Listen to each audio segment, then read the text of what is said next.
All right, this one here is a good mix of our square body lover and tow truck lover video, which we know we've got a lot of followers with both of you guys out there. So here's one that brings both of them together. Now, unfortunately, I'm pretty positive this square body is going to be spoken for. We were about to commence upon a pretty crazy project in the shop and make this a big old monster display piece because of the fact, yes, we sell a ton of tow trucks. So if you're new to the channel and don't know that, we haven't been bringing an immense amount of content on those lately, but we have a parking lot and a building full of tow trucks. Rollbacks, wreckers, that whole big back section there is full, and there's another 20 of them over here on the side, but I don't want this phone to die on me, so I'm gonna catch this video real quick. So this square body wrecker is 4x4. It is sitting on 19.5 alloy wheels with brand spanking new tires. It's got a small lift kit on it, probably 4 inches. Big, heavy, beefy set of springs in the back. When I say heavy and beefy, them bad boys are heavy and beefy. This truck's old, it's got some rust, but it's got a Century bed.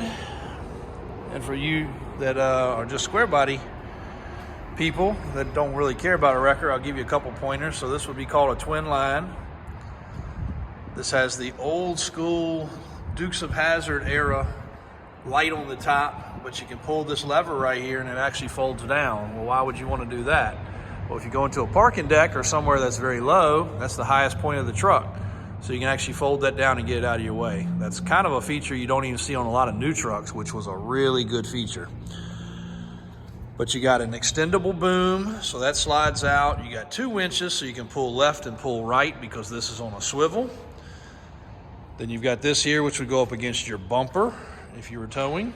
And then this wheel lift here is hydraulic. It goes up, down, and out, and that's where you would put your tires. And then this one's even got the grid still with it, which makes it fully functional. So you can slip up underneath that truck, pick up the tires, and drive away. Got our mud flaps on there, and that's our contact information.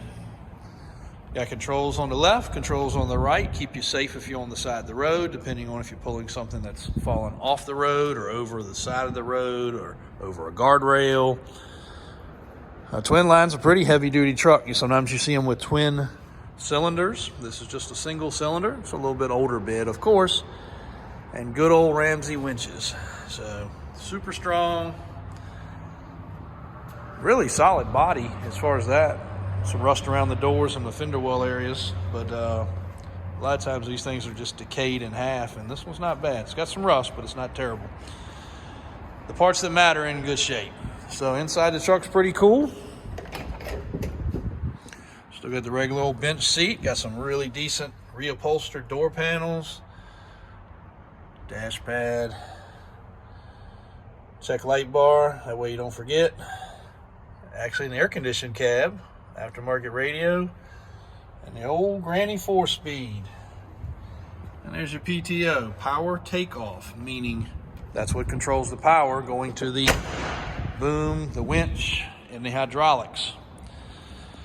It's got the big quick connect there where you can hook up your jumper cables or run the winch.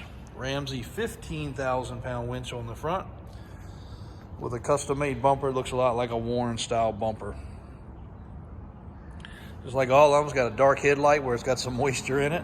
Every single one of these damn square bodies ends up being like that. The paint's not bad. The dew's burning off of it this morning. It was sitting outside, and they were supposed to put it inside for pictures, but they didn't.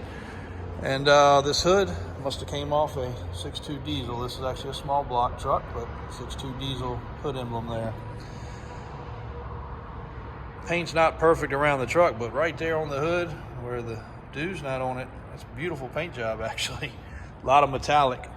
Got the old school mirrors. We haven't touched on those on any of the square body schools, but that's the towing mirror that a lot of people took and drilled in their trucks. So a lot of doors you find are unfortunately ruined because they had this style mirror. If you're trying to do a nice truck and you find a set of these doors, you're kind of screwed unless you want to fill those holes. So big old mud flaps, lots of LED lights. Getting ready to go down to the shop, check all those out, grease up the bed.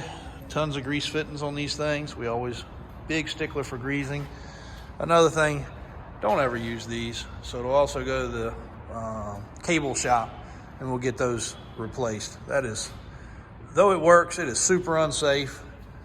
Don't ever fix a cable that way, whether it be a winch or whatever. Obviously somebody did it on this and it worked for them, but take the time. Around us, we've got multiple chain and rope places. Just go have them actually put the right kind of fitting on there and pull that back together, because if that slips and you're pulling on something, it's going to fall. So take the time to fix that right. Basically, it broke at one point. Somebody put it back together that way. You can see where it's all frayed. The cable's in great shape. Another thing, just again, we've been slacking on our videos for the tow truck side, but we always run our cables out, and you just want to look at the cable. The lighting in here is pretty good. You don't want to see any fraying. Any fraying at all, you want to replace the cable, especially when you're using it in a business and safety situation. Now, if you're using it on your personal winch at home and you're pulling up shrubs or something, I mean, you know, use your own judgment on that. But we run the cables out because a lot of times it's not the part you see, it's the part that somebody has rolled back in. And this one's got some mud on it, but you know, if we spooled this cable out, I think both of these, you know, they're in good shape. That one over there has actually been replaced recently. You can see it's still nice and gray. It will rust. But look for fraying. If you got fraying on a commercial piece of equipment, replace it. I'm sure in some states and some annual inspections and whatever you have to do, that's part of the gig. You have to do that. But just make sure to roll it out. We're a big stickler on there. Not saying we don't miss one with a little fray here or there or a little smash spot every now and then. As many trucks as we run through, but we try to be very big sticklers. You see there, like I said, that one's nice and wound up, just like somebody re-spooled it on there like it's supposed to be. So that's a pretty fresh cable. Anyway, didn't mean to get off the subject on the tow truck side of things, because we know you guys love the square bodies, but square body, 80s model, K30, dually, 4x4, Dana 60 front. Might be something different than a Corporate 14 under this one. We get in there, we'll check it out. I'll update you guys on that. This phone's about to cut off, but thanks for watching today. Davis Auto Sales, Davis Drives on YouTube. Matter of fact, YouTube channel's playing, getting ready to hang up the second monitor there. Stop by and check out the showroom. Just about complete. Davis Auto Sales in Richmond, Virginia. Thanks for watching.